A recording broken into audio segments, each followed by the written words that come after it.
The rain fell softly on the cobblestones of Paris that August evening in 1997.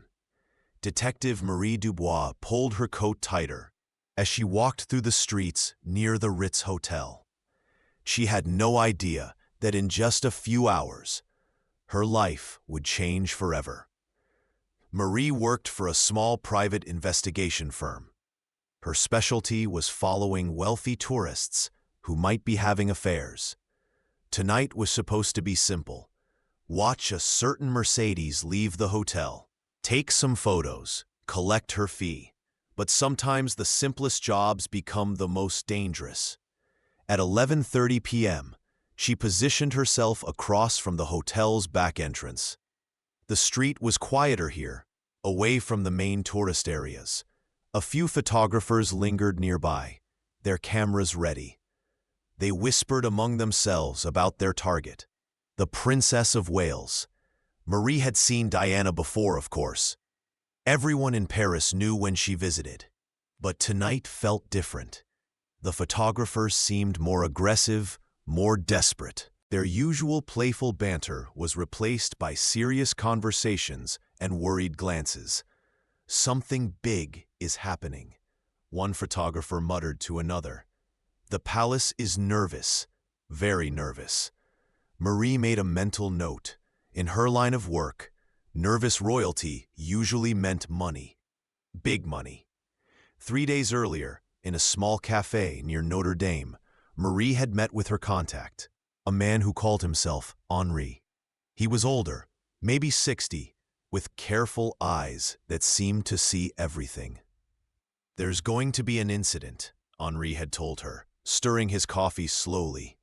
"Something that will change everything." "What kind of incident?" Marie had asked. Henri looked around the cafe, making sure no one was listening. The kind that looks like an accident, but isn't. At the time, Marie thought he was being dramatic. Henri always spoke in riddles and mysterious warnings, but he paid well for information, so she listened. "There are people who want the princess gone." Henri continued. "Not because they hate her, but because she knows too much." "Knows too much about what?" Henri's eyes grew distant. "About arms deals in the Middle East, about landmines and the companies that make them, about bank accounts in Switzerland that shouldn't exist." Marie sipped her wine, trying to process this information. "You're talking about conspiracy theories." "Am I?" Henri pulled out a manila envelope and placed it on the table. "These are banking records. Payments made to certain individuals in the weeks before tonight." Marie opened the envelope carefully. Inside were photocopied documents showing wire transfers, large amounts of money moving between accounts she didn't recognize. The dates were all recent. "What am I looking at?" she asked. "Insurance," Henri replied. "People making sure they get paid for a job, even if something goes wrong." Back on the street outside the Ritz, Marie noticed something odd. Besides the usual photographers, there were other people watching the hotel. Men in dark suits who didn't carry cameras. They stood at different corners, speaking quietly into small devices. One of them caught her attention. He was tall, with silver hair, and he kept checking his watch. Every few minutes, he would walk a few steps, then return to his position. Marie had seen this behavior before. It was the way security people acted when they were waiting for a specific time. Her phone buzzed. A text message from an unknown number. "The white Fiat Uno. Watch for it." Marie looked around, confused. How did someone get her number? And what was a Fiat Uno? Another text arrived. "Henri's friend. He told me to contact you. Big things happening tonight." Marie's heart began to race. Henri had mentioned he had other people working for him, but she'd never met them. Now, apparently, they were watching her. She scanned the street for a white Fiat, but didn't see one. The photographers were getting restless, checking their equipment and moving closer to the hotel entrance. At 11:45 p.m., Marie's phone rang. The caller ID showed Henri's number. "Marie, listen carefully." Henri's voice was tense. "Things are moving faster than expected. You need to document everything you see tonight." "Document what exactly?" "The accident that's about to happen. The people who will disappear afterward. The evidence that will never make it to the police." Marie felt a chill run down her spine. "Henri, what are you talking about? What accident?" "The tunnel," Henri said quietly. "It's going to happen in the tunnel. And Marie, after tonight, you and I can never speak again." The line went dead. Marie stared at her phone, her mind racing. Henri had never spoken like this before. He sounded scared, which was unusual for a man who seemed to fear nothing. She looked back at the hotel entrance. The photographers were becoming more animated, pointing and raising their cameras. Something was happening. At exactly midnight, the hotel's back door opened. Marie raised her small camera, more out of habit than plan. A woman emerged, her head down, walking quickly toward a waiting Mercedes. Even in the dim light, Marie recognized her immediately. Princess Diana moved with a grace that couldn't be hidden, even when she was trying to avoid attention. She wore a dark dress and carried a small purse. Her companion, Dodi Al-Fayed, walked beside her, his hand protectively on her back. The photographers erupted into action, their camera flashes creating a strobe light effect on the wet street. Diana didn't look up, didn't acknowledge them. She just wanted to get to the car. Marie noticed the driver, a man she didn't recognize. He wasn't the usual chauffeur she'd seen Diana with before. This man looked nervous, fidgeting with his tie and checking his mirrors repeatedly. The bodyguard, Trevor Rees-Jones, emerged last. Marie had researched him after Henri's warning. He was experienced, professional, not the kind of man who made mistakes. But tonight, he seemed distracted, constantly looking over his shoulder. The Mercedes pulled away from the hotel, and immediately the chase began. Photographers on motorcycles roared to life, following the car through the Paris streets. Marie watched from her position, noting how organized they seemed. Usually, paparazzi chases were chaotic, with photographers competing against each other. Tonight, they moved like a coordinated unit. Marie's phone buzzed again. Another text. "Follow in the blue Peugeot. Keys under driver's seat." She looked around and spotted a blue Peugeot parked nearby. This was getting more complicated than she'd expected. But Henri's money was too good to walk away from now. Marie found the keys exactly where the text had indicated. As she started the engine, she wondered who else was involved in Henri's network. How many people were watching tonight's events unfold? She pulled into traffic, staying far enough behind the chase to avoid detection. The Mercedes was moving fast through the city streets, the photographers close behind. But Marie noticed something else. Those men in dark suits from outside the hotel were also following, in unmarked cars that stayed back from the main chase. As the chase continued through Paris, Marie began to see a pattern. The Mercedes wasn't just driving randomly, it was being herded toward a specific destination. Every time the car tried to turn toward a safer route, photographers would block the way, forcing it back onto the main road. Marie had followed enough cheating spouses to recognize a setup when she saw one. Someone wanted that Mercedes to take a specific route, and they were using the photographers to make sure it happened. Her phone rang. This time, the caller ID was blocked. "You're seeing it now, aren't you?" The voice was electronically disguised, neither male nor female. "Seeing what?" Marie asked, trying to keep her voice steady. "The coordination. This isn't random paparazzi behavior. This is a professional operation." "Who is this?" "Someone who wants the truth to survive tonight. Keep following, but stay back." When it happens, you'll need to document the aftermath. When what happens? But the line was already dead. Marie's hands were shaking now. She was beginning to understand that she wasn't just witnessing news. She was watching something planned and deliberate unfold.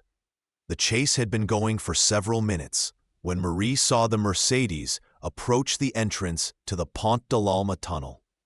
The photographers were still close behind, but something had changed. Some of them were falling back, as if they knew what was coming. Marie slowed her car, staying well behind the action.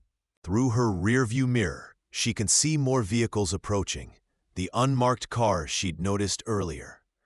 As the Mercedes entered the tunnel, Marie saw a flash of white. A small car, it looked like a Fiat, was coming from the opposite direction. For just a moment, it seemed to swerve toward the Mercedes. Then came the sound that would haunt Marie for the rest of her life. The screech of tires, the crash of metal against concrete, and then silence. Marie pulled over immediately, her heart pounding. Inside the tunnel, she could see the twisted wreckage of the Mercedes. But what struck her as odd was how quickly the scene was being controlled. The photographers who had been chasing the car were now being pushed back by police, who seemed to have arrived remarkably fast. The unmarked cars were positioned at both ends of the tunnel, creating a barrier. Marie sat in her car for several minutes, trying to process what she'd witnessed. Her training told her to document everything, but her instincts told her to run. She compromised by taking photos from a distance with her telephoto lens. Through the camera, she could see emergency vehicles arriving, but also other people, men in suits, who didn't seem to be part of the official response. One of these men was carrying what looked like a briefcase.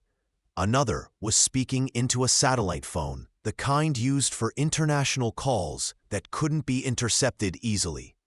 Marie's phone buzzed with another text.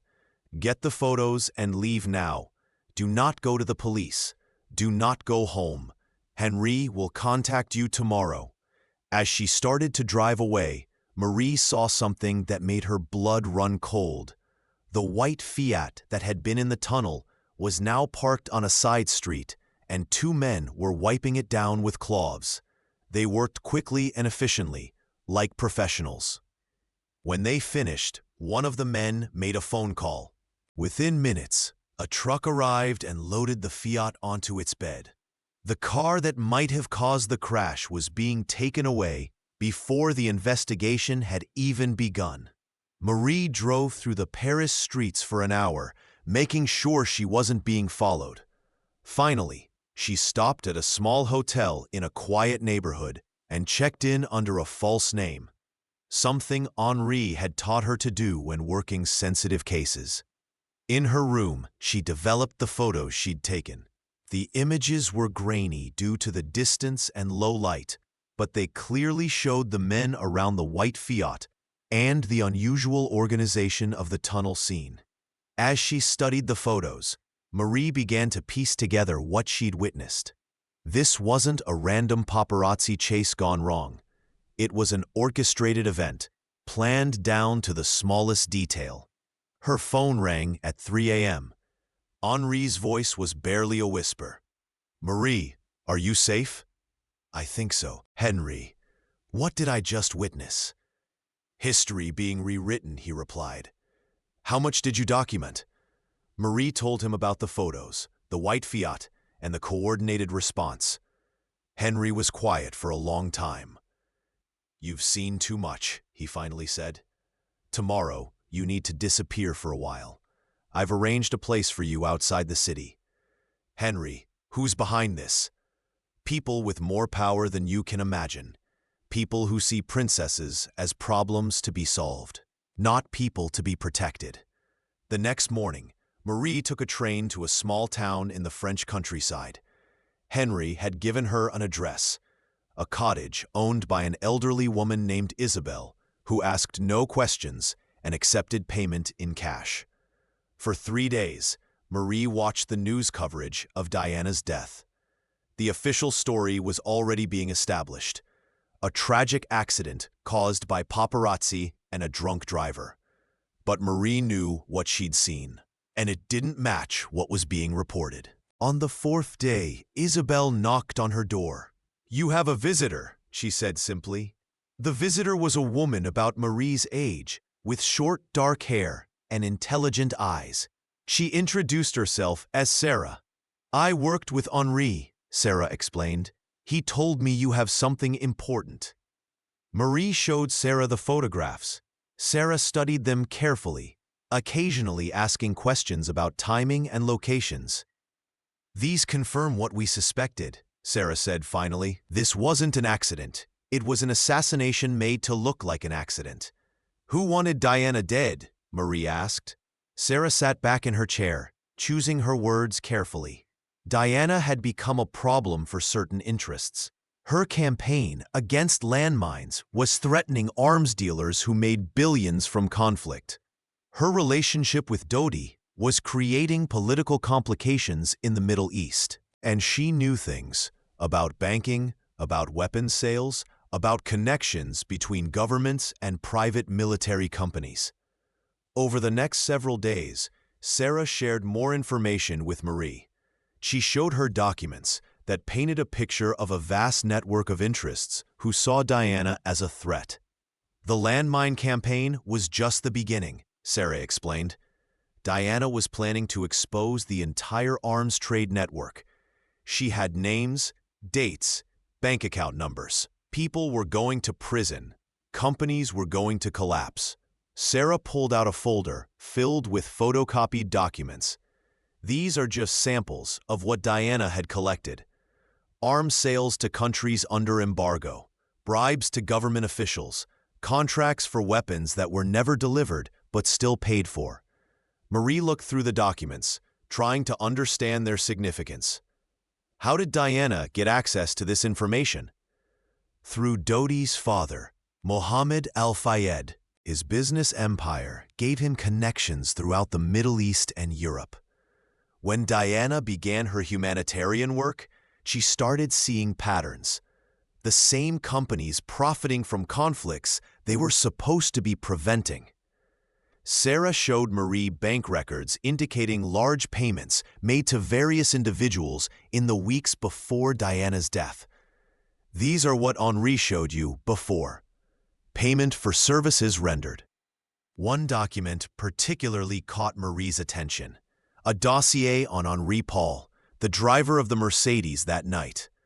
According to the official story, Paul was drunk, Sarah explained. But look at this. She showed Marie medical records indicating that Paul had been treated for depression and was taking prescription medications. These drugs, combined with alcohol, would create erratic behavior, but Paul wasn't known as a heavy drinker. Sarah pulled out another document, Paul's bank records from the weeks before the crash. Look at these deposits, large cash payments from sources that have never been identified. Marie studied the records. You're saying he was paid to crash the car? I'm saying he was compromised. Whether he knew what was going to happen or was just following orders, we may never know. But someone made sure he would be behind the wheel that night, and someone made sure he would be impaired. Sarah showed Marie photographs of Paul from earlier that evening at the Ritz Hotel. Look at his behavior in these security camera images. Does he look drunk to you?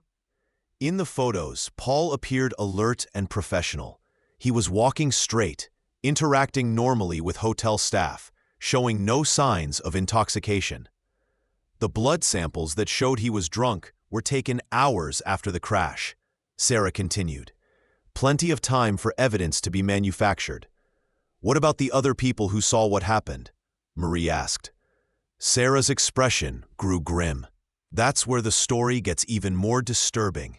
She pulled out a list of names. These are people who were in the tunnel that night, or arrived shortly after the crash. Look what happened to them in the following months. Marie read through the list. Several witnesses had died in accidents or from sudden illnesses. Others had moved away and couldn't be located. A few had given statements that directly contradicted each other.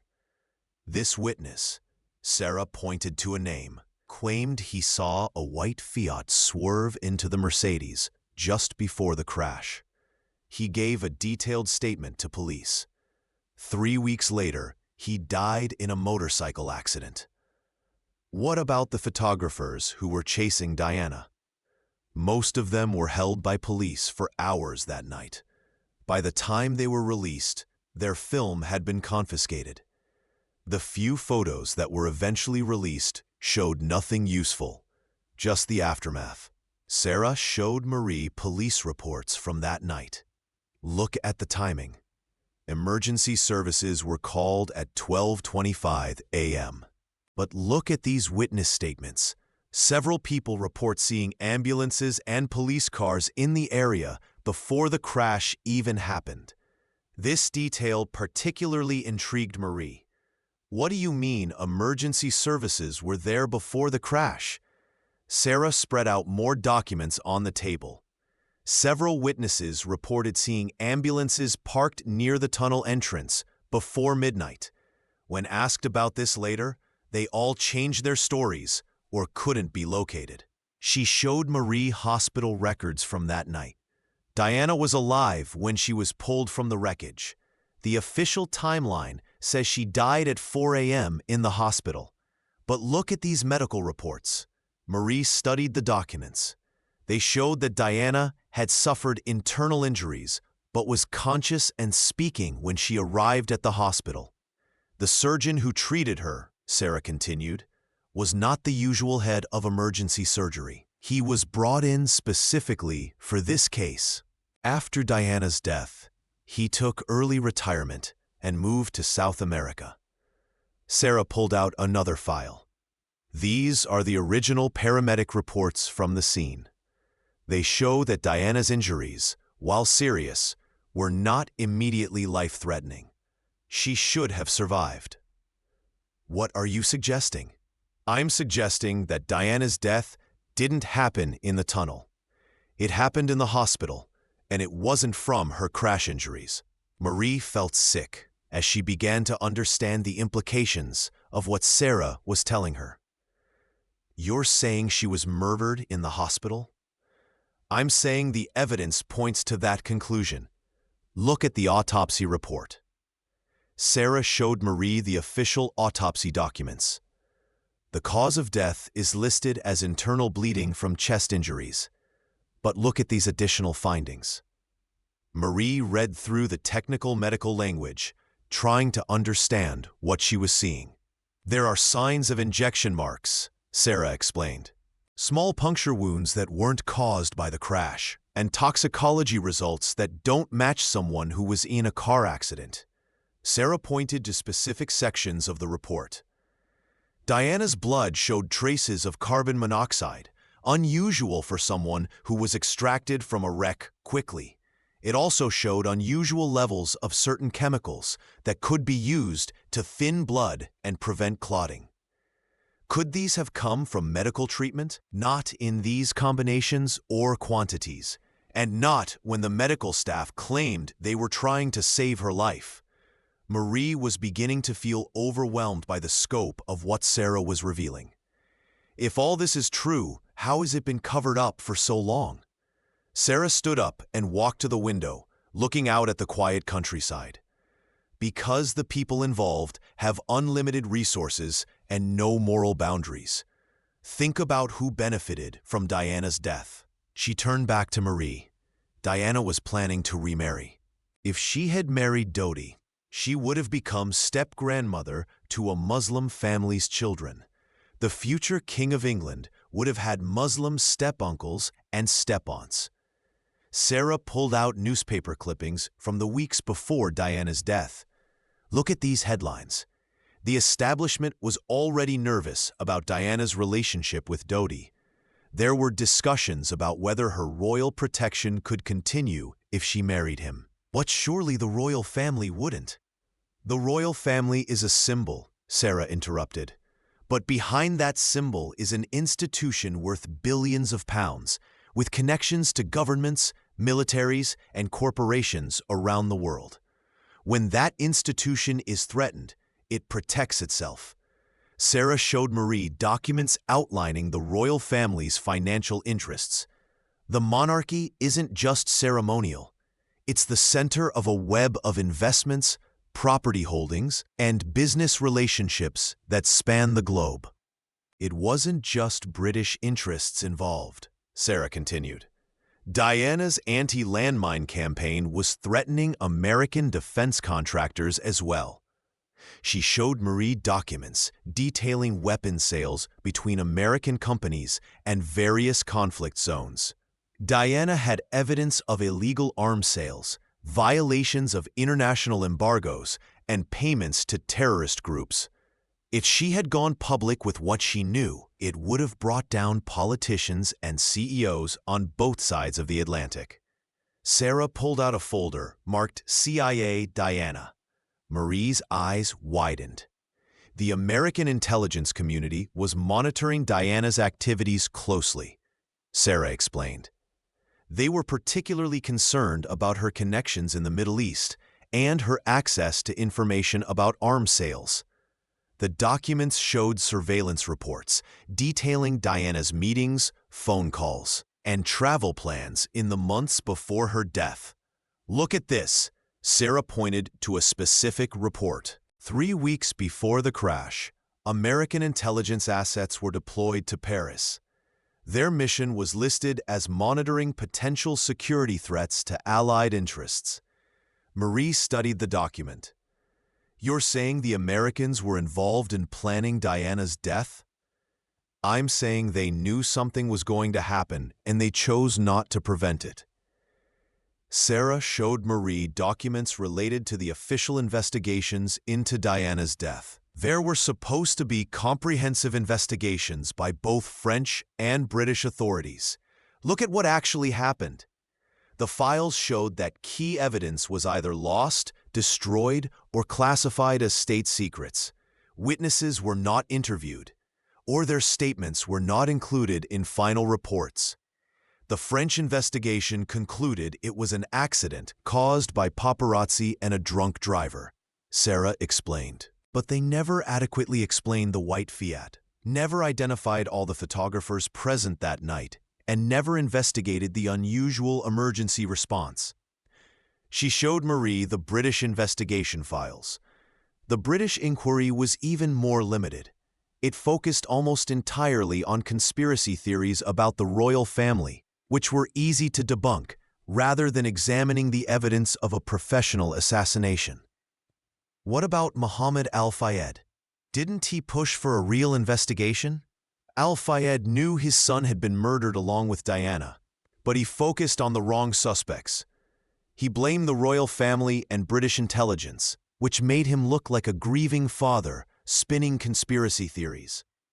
The real perpetrators were happy to let him chase those shadows.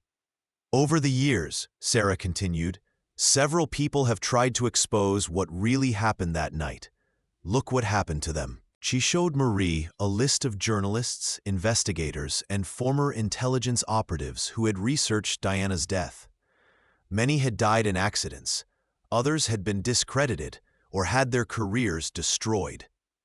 This journalist, Sarah pointed to a name, was working on a documentary about inconsistencies in the official story. His research was stolen from his office, and he died in a hit-and-run accident 3 days later. This former MI6 agent was preparing to testify about surveillance operations targeting Diana. He suffered a heart attack the day before he was scheduled to speak to investigators. Marie felt a chill. "Are you and Henri in danger?" "We've been careful to stay in the shadows, to never push too hard or get too close to the complete truth. But yes, there's always danger when you know what we know." Sarah gathered up the documents. "That's why these photos you took are so important. They're independent evidence that supports what we've been trying to prove for years." Over the following days, Sarah revealed more about the network of interests that had conspired to eliminate Diana. It wasn't just one government or one company. It was a loose alliance of groups who all saw Diana as a threat to their profits or power. Arms dealers saw her landmine campaign as the beginning of broader restrictions on weapons sales, Sarah explained. Oil companies were worried about her influence on Middle Eastern politics. Banks were concerned about her investigation into money laundering. She showed Marie documents detailing Diana's planned initiatives. After the landmine campaign, Diana was planning to tackle conflict diamonds, child labor in manufacturing, and environmental destruction by multinational corporations. She wasn't just a celebrity doing charity work, Sarah continued. She was systematically targeting the most profitable and destructive industries in the world. Each campaign she planned would have cost these interests billions of dollars. Marie studied the documents outlining Diana's future plans. The scope was enormous.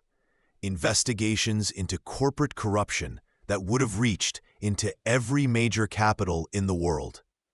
She had the profile to make people pay attention and the connections to get real information, Sarah said. That combination made her incredibly dangerous to people who profit from suffering. Sarah showed Marie banking records that painted a picture of the financial network behind Diana's death. The money trail is complex, but it's there, Sarah explained. Payments flowed through multiple banks and shell companies, but you can trace the sources if you know what to look for. The documents showed payments originating from accounts linked to defense contractors, oil companies, and private military firms. The money flowed through banks in Switzerland, the Cayman Islands, and Luxembourg, before reaching the accounts of the people who carried out the assassination. Henri Paul's payments came from here, Sarah pointed to specific transactions. The surveillance team's funding came from this account. The people who arranged the emergency response were paid from this source. Marie tried to follow the money trail, but it was incredibly complex. How do you know all this? Henri spent years building relationships with people inside these organizations. Accountants, secretaries, low-level operatives who were willing to copy documents for money. It took years to put together the complete picture. Sarah showed Marie more recent documents. The network that killed Diana is still active. They've been involved in other operations. Journalists who died investigating arms sales, environmental activists who had accidents, politicians who died unexpectedly when they threatened corporate interests. Diana's death wasn't an isolated incident, Sarah continued. It was part of a pattern of eliminating people who threaten powerful interests. She showed Marie newspaper clippings from the years following Diana's death. Environmental activists, investigative journalists, and human rights workers around the world had died in suspicious circumstances. Look at this pattern. Sarah pointed to a timeline she had created. Every time someone gets close to exposing corruption in arms sales, oil extraction, or financial crimes, they die in an accident or from sudden illness. Marie studied the timeline. The pattern was disturbing. Dozens of deaths that individually looked like accidents, but collectively suggested something systematic. The methods have evolved, Sarah explained. Car crashes are less common now because they attract attention. Now, it's more often heart attacks induced by drugs that can't be detected in standard autopsies, or cancers that develop unusually quickly. Sarah showed Marie recent medical reports. These are toxicology analyses done by independent laboratories on several recent victims. They show traces of substances that don't occur naturally, but disappear from the body within days of death. 25 years later, the cover-up is still active, Sarah told Marie. Documents are still being classified, Witnesses are still being silenced, and evidence is still being destroyed. She showed Marie recent government documents with heavy redactions. These are files related to Diana's death that were supposed to be released under Freedom of Information laws. Look how much has been censored. The documents were almost entirely blacked out, with only dates and basic administrative information visible. Even now, people are afraid to talk about what they know, Sarah continued. Former police officers, hospital staff, government officials, they all know more than they've said publicly. But they also know what happens to people who talk. Sarah showed Marie newspaper obituaries from recent years. These are people who were involved in the original investigation or the cover-up. Notice how many have died from accidents or sudden illnesses in the past 5 years. Marie counted the obituaries. There were more than a dozen, all people who would have been in their 50s or 60s, not the age when healthy people typically die suddenly. The people who killed Diana are still monitoring anyone who gets too close to the truth, Sarah warned. They have resources we can barely imagine: access to government databases, surveillance technology, financial records. She showed Marie evidence of ongoing surveillance operations. These are photos taken outside the homes of researchers and journalists who have investigated Diana's death. The same faces appear in multiple locations, following different targets. The surveillance was sophisticated. The watchers changed clothes and vehicles regularly, used different team members for different operations, and coordinated their activities across multiple countries. They know about our meeting, Sarah said matter-of-factly. They've probably known about Henry's network for years. The only reason we're still alive is that we've been careful not to go public with what we know. Marie felt a chill. Then why are you telling me all this? Because the situation is changing. New evidence is emerging that they can't suppress. And because people are finally ready to hear the truth about what happened that night in Paris. Sarah pulled out a laptop computer and opened several files. Technology has advanced since 1997. We can now analyze evidence that wasn't available to the original investigators. She showed Marie enhanced digital analysis of the photographs from that night. Using modern software, they had been able to identify faces and license plates that weren't visible in the original images. This is the man who was coordinating the surveillance team outside the Ritz. Sarah pointed to a face in one of the enhanced photos. We've now identified him as a former CIA operative who works for private military contractors. She showed Marie more enhanced images.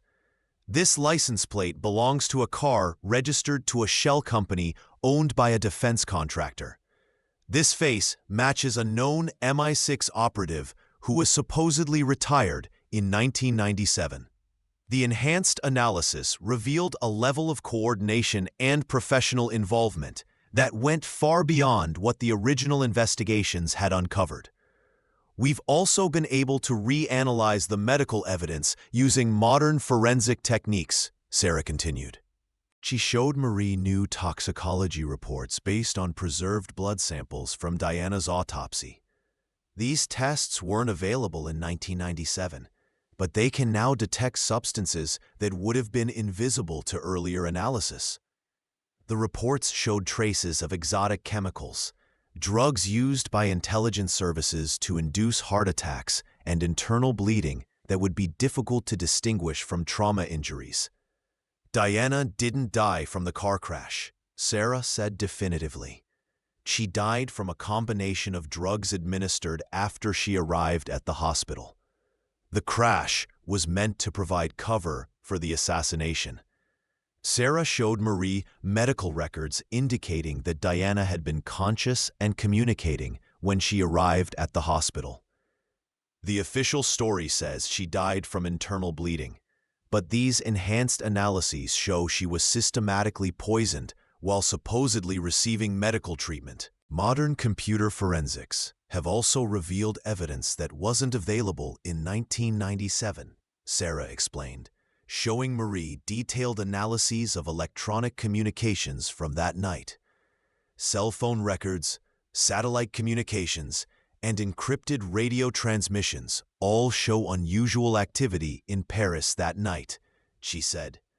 Multiple teams were coordinating their activities using sophisticated communication systems. The digital evidence showed that the assassination involved dozens of people working in coordinated teams: surveillance, communications, medical response, evidence collection, and media management. This wasn't a spur-of-the-moment operation, Sarah concluded. It was planned for months, with backup plans and contingencies for every possible scenario. She showed Marie intercepted communications from the weeks before Diana's death. The messages were coded, but their timing and frequency suggested extensive planning and coordination. One of the most sophisticated aspects of the operation was the media management, Sarah explained. They didn't just kill Diana, they controlled how her death would be interpreted and remembered. She showed Marie evidence of coordinated media campaigns that began within hours of Diana's death. Look at how quickly the drunk driver and paparazzi narrative was established. News outlets around the world were reporting the same story, using almost identical language. The media analysis showed that key elements of the official story were being reported before the investigation had even begun. How did journalists know Henry Paul was drunk before toxicology results were available? How did they know the photographers were chasing Diana before witness statements were taken? Sarah showed Marie documents indicating that press releases about Diana's death had been prepared in advance. These were found on a computer server belonging to a public relations firm that specializes in crisis management for governments and corporations. As Sarah continued to reveal the scope of the conspiracy, Marie began to understand that Diana's death was connected to a much larger network of corruption and violence. The same people who killed Diana have been involved in other operations around the world, Sarah explained. Arms sales to African dictators, oil extraction projects that destroy indigenous communities, financial schemes that steal from pension funds. She showed Marie documents linking the Diana assassination team to other suspicious deaths and cover-ups. This network operates globally, using the same methods and resources for different operations. The evidence suggested a shadow organization that operated across national boundaries, using government resources when convenient, but ultimately serving private interests. They don't represent any particular country or ideology, Sarah said. They represent money and power, and they eliminate anyone who threatens their ability to profit from human suffering. One of the reasons this network has survived for so long is that they provide protection for powerful people who might otherwise become whistleblowers, Sarah explained. She showed Marie evidence of blackmail operations targeting politicians, business leaders, and military officials around the world. They collect compromising information on anyone in a position of power, then use that information to ensure silence and cooperation. The blackmail network was sophisticated, using everything from financial crimes to sexual scandals to ensure that potential opponents stayed quiet. People who might be inclined to investigate Diana's death or expose other operations are warned that their own secrets will be revealed. She showed Marie files on several prominent investigators and journalists who had started researching Diana's death but suddenly stopped. In each case, they were approached and shown evidence of their own vulnerabilities: tax problems, affairs, family members in compromising situations. After days of revelations, Sarah finally showed Marie the document that tied everything together, a confession written by one of the operations coordinators before his death. This man developed terminal cancer and decided to clear his conscience, Sarah explained. He wrote a detailed account of how Diana's assassination was planned and executed. The confession was devastating. It described in detail how Diana had been targeted for elimination, how the crash had been orchestrated, and how she had been murdered in the hospital. Diana discovered financial connections between British arms dealers and Middle Eastern conflicts. The confession revealed. She had bank records, communication intercepts, and witness testimony that would have exposed a network worth billions of dollars. The document described how Diana had planned to hold a press conference in September 1997, just weeks after her death, to reveal evidence of illegal arms sales that were fueling conflicts while publicly supporting peace efforts. She had to be stopped before that press conference, the confession stated. The information she possessed would have brought down governments and destroyed some of the world's largest corporations. The confession described the assassination plan in chilling detail. Diana's movements had been monitored for months, her security arrangements analyzed, and her personal relationships studied for weaknesses. The plan required her to be in a specific location at a specific time. Sarah read from the document. The Ritz Hotel was chosen because it could be controlled, the exits monitored, the routes predetermined, the emergency response coordinated. Henry Paul had been recruited months earlier, not as a willing participant, but as an unwitting pawn. His depression medication had been altered to interact dangerously with alcohol, ensuring erratic behavior when needed. Paul thought he was helping with security arrangements. The confession revealed. He was told that Diana needed protection from paparazzi and that certain routes should be avoided for her safety. The paparazzi chase itself had been. A specialist was brought in who had experience with untraceable toxins. Diana was systematically poisoned while her family believed she was receiving the best possible care.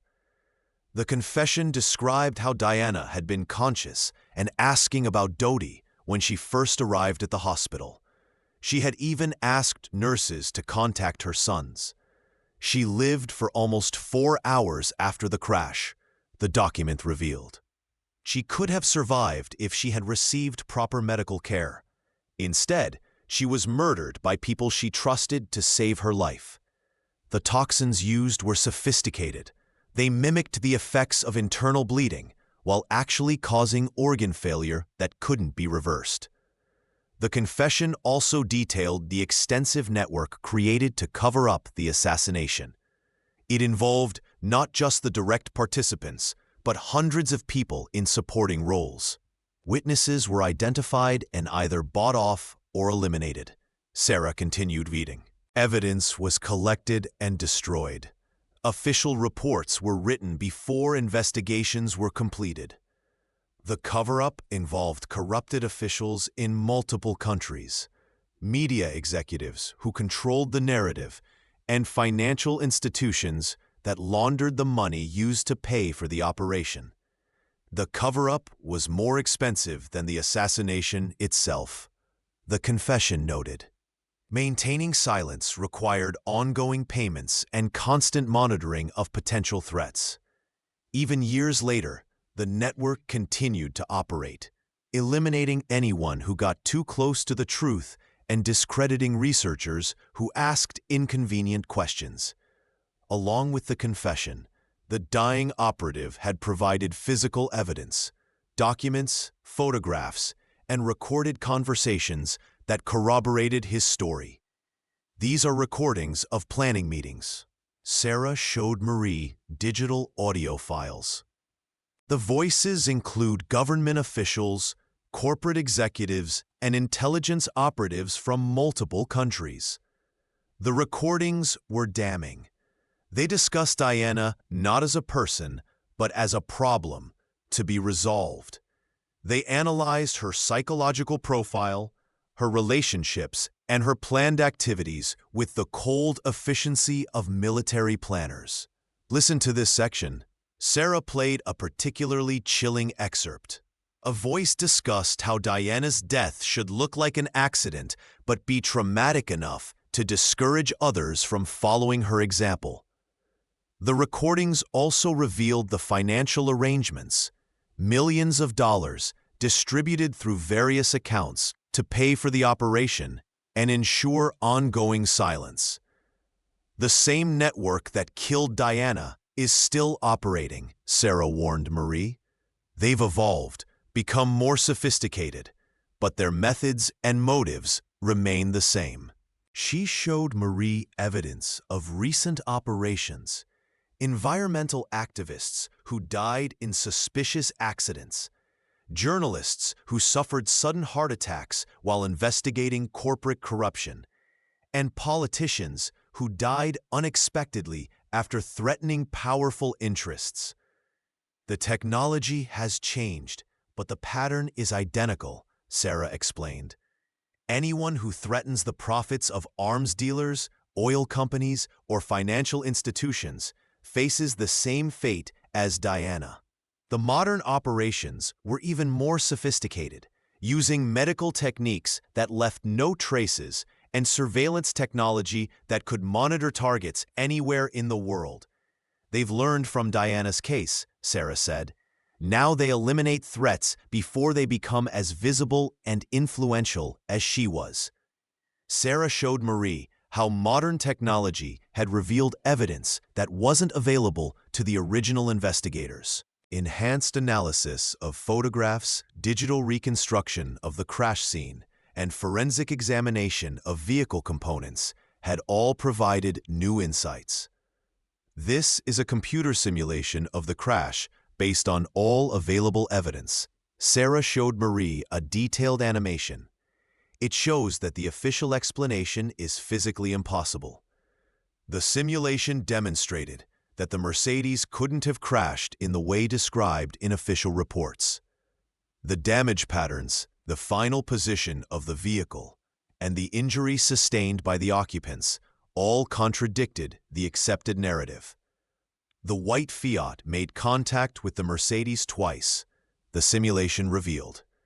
First to force it toward the tunnel pillar, then to ensure maximum damage on impact.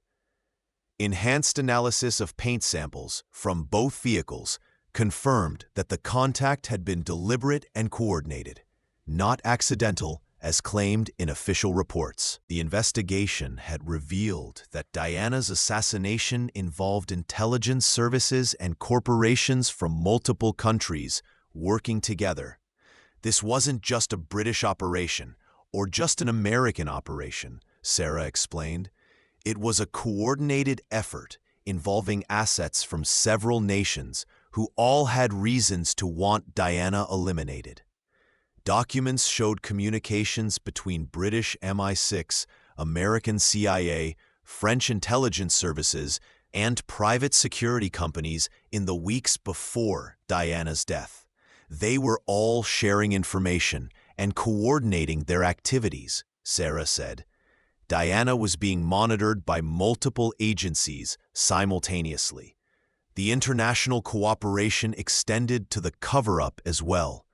Evidence was classified in multiple countries, witnesses were relocated internationally, and official investigations were limited by diplomatic agreements. Following the money trail revealed the true scope of the interests threatened by Diana's activism. The financial web connected arms manufacturers, oil companies, mining corporations, and financial institutions across the globe.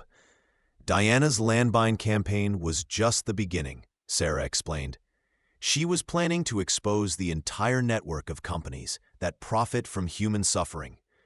Bank records showed how weapons manufacturers sold to both sides of conflicts, how oil companies funded dictatorships that suppressed environmental opposition, and how financial institutions laundered money from illegal activities. Diana had documentation proving that some of the world's most respected companies were directly involved in genocide, environmental destruction, and systematic human rights violations, Sarah revealed. The amounts of money involved were staggering, trillions of dollars in revenue. that would have been threatened by Diana's planned exposures. Perhaps the most shocking revelation was the extent of royal family knowledge and complicity in Diana's assassination. They didn't order her death, Sarah clarified, but they knew it was going to happen and they chose not to prevent it. Documents showed that senior members of the royal family had been briefed on the threats Diana posed to various British interests and the plans being developed to eliminate those threats. They were told that Diana's continued activism would damage British business interests and potentially destabilize the monarchy itself, Sarah explained. The royal family's primary concern wasn't Diana's safety, but the potential embarrassment her revelations might cause. They were particularly worried about her relationship with Dodi and the political implications of her growing influence in Middle Eastern affairs. They gave tacit approval for whatever actions were deemed necessary to protect the institution, Sarah said, showing Marie coded communications between palace officials and intelligence services. Even more disturbing was evidence suggesting that William and Harry had been told at least partial truths about their mother's death as they grew older. They know it wasn't an accident, Sarah said quietly. But they also know that pursuing the truth would destroy the monarchy and possibly endanger their own lives.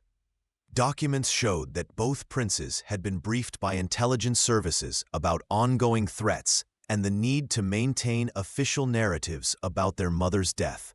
They've been told that speaking out would not only fail to bring justice for Diana, but would also put their own families at risk, Sarah explained. The princes had been shown evidence of the network's continued operations and warned that the same people who killed their mother were still active and dangerous. It's a terrible position for them, Sarah said. They know their mother was murdered, but they also know that trying to expose the truth could result in their own deaths. Diana's assassination had consequences far beyond her personal tragedy. It sent a message to activists, journalists, and politicians around the world about the price of challenging powerful interests. Look at what happened to humanitarian activism after Diana's death. Sarah showed Marie statistics on charitable organizations and their activities. The data showed a marked decrease in high-profile campaigns against arms dealers, environmental destruction, and corporate corruption in the years following Diana's death. People got the message, Sarah explained. If they could kill the most famous woman in the world and make it look like an accident, what chance did ordinary activists have? The assassination had effectively intimidated a generation of potential whistleblowers and reformers, allowing the same networks of corruption to operate with even less oversight. Sarah showed Marie how the techniques used to kill Diana had been refined and applied in subsequent operations around the world. The medical assassination methods have become virtually undetectable, she explained, showing Marie recent toxicology reports from suspicious deaths. New drugs could induce heart attacks, strokes, or organ failures that appeared completely natural. The substances disappeared from the body within hours, leaving no trace for investigators. Surveillance technology has also advanced dramatically, Sarah continued. They can now monitor targets anywhere in the world, predict their movements, and eliminate them without leaving any evidence of foul play. The evolution of the technology meant that the network could now eliminate threats more efficiently and with less risk of exposure than when they killed Diana. The network that killed Diana is more active now than ever, Sarah warned. Climate change activism, financial reform movements, and anti-corruption campaigns all threatened their interests. She showed Marie recent examples: environmental scientists who died in accidents while researching corporate pollution, financial investigators who suffered sudden illnesses while examining money laundering operations, and human rights lawyers who died unexpectedly while pursuing war crimes cases. The pattern is identical to what happened with Diana. Sarah explained. Systematic elimination of threats disguised as accidents or natural deaths. The current operations were even more sophisticated, using social media manipulation, financial pressure, and legal harassment in addition to physical elimination. Beyond physical assassination, the network had developed sophisticated methods for destroying reputations and discrediting potential threats. They don't always have to kill people now, Sarah explained. They can destroy their credibility, their careers, and their relationships. The information warfare techniques included manufactured scandals, fake evidence of criminal activity, and coordinated media campaigns to discredit targets. Look at what happened to journalists who investigated arms sales or environmental destruction.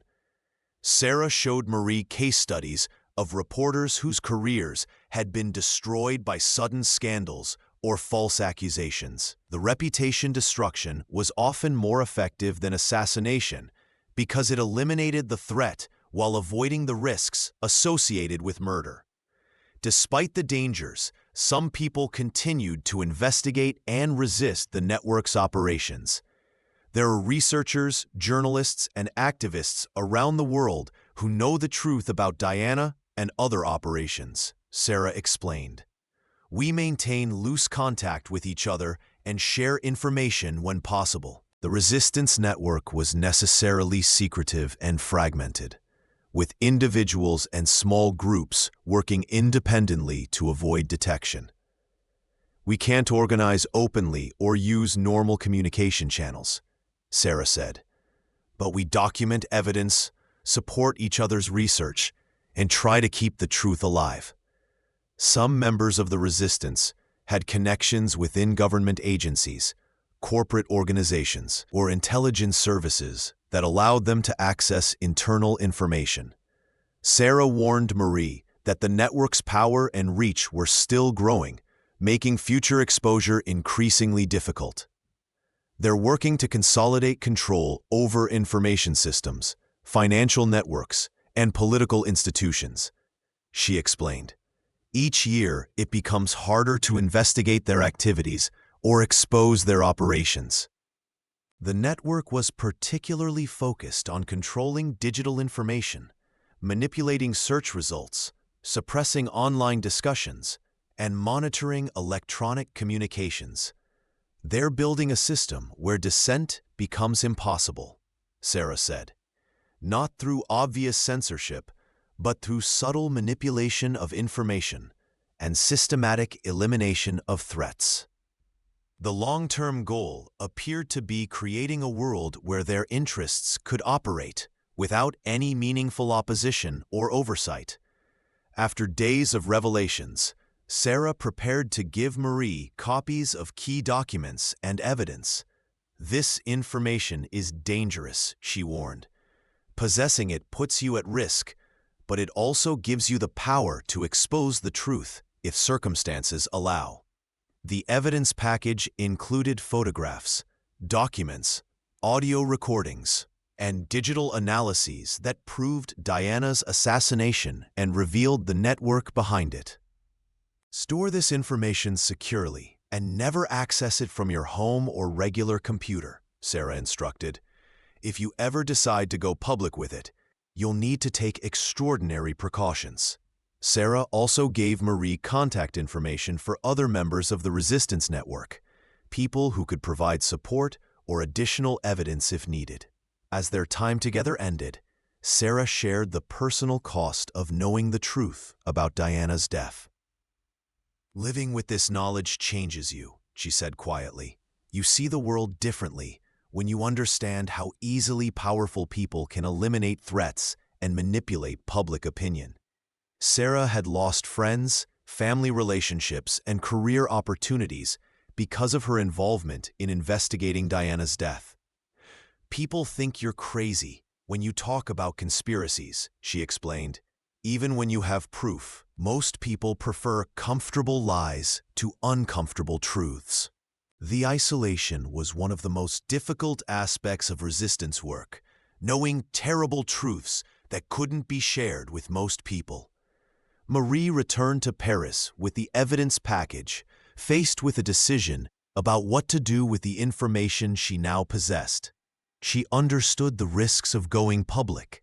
The network that had killed Diana wouldn't hesitate to eliminate her if she became a threat. But she also understood the importance of preserving the truth for future generations. Henri was right, she thought, remembering his warnings about the night that would change everything. This knowledge is both a burden and a responsibility. Marie decided to document everything she had learned, creating multiple copies of the evidence and distributing them to trusted contacts around the world.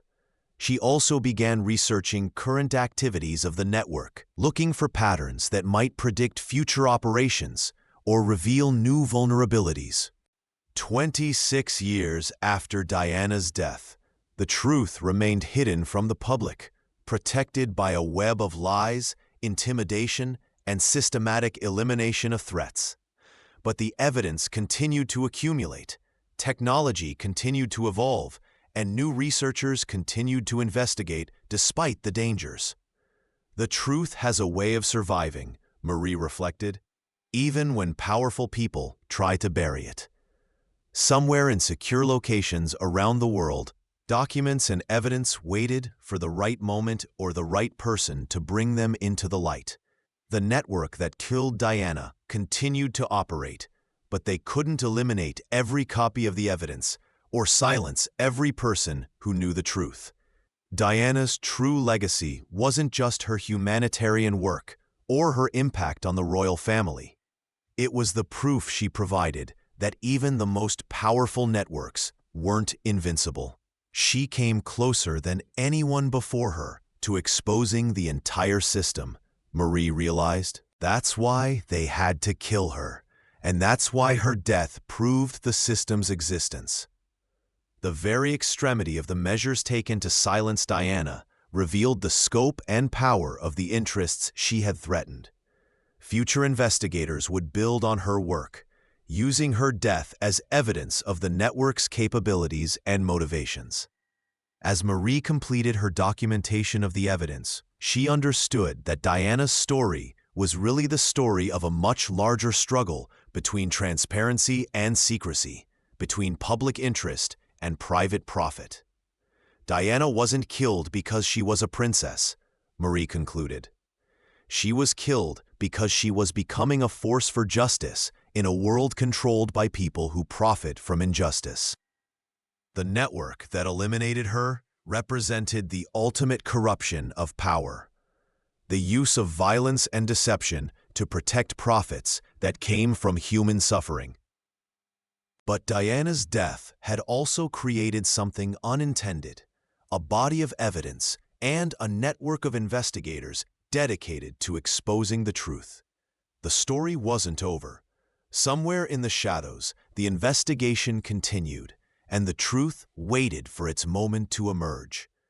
Years passed, but the questions surrounding that night in Paris never truly disappeared.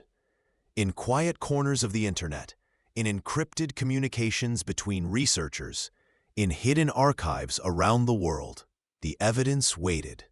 Marie continued her work, documenting new operations, tracking the network's evolution, and preserving evidence for future generations. She knew she might never see justice for Diana, but she also knew that truth had a way of surviving even the most sophisticated cover-ups. Sometimes, late at night, she would look at the photographs she had taken that evening in 1997, images that captured not just a tragedy, but proof of a system that most people couldn't imagine existed. The truth is patient, she would think. It can wait. And in that patience lay hope that someday, somehow, the full story of what happened to Princess Diana would finally be told, and the network that killed her would finally face justice. Until then, the evidence remained, hidden but not destroyed, waiting for the moment when the world would be ready to hear the truth about the night that changed everything. The rain still fell on the streets of Paris, washing the stones clean, but never quite erasing the stains of that terrible night when a princess died and a conspiracy lived on. But truth, like rain, has a way of finding every crack, every weakness, every hidden place where lies try to shelter. And someday, the truth about Diana would emerge, as inevitable as the dawn after the longest night. This story is a work of fiction exploring conspiracy theories surrounding Princess Diana's death. While based on real events and actual conspiracy theories, the narrative, characters, except for historical figures, and specific details are fictional. The story is intended for entertainment purposes and should not be considered factual reporting.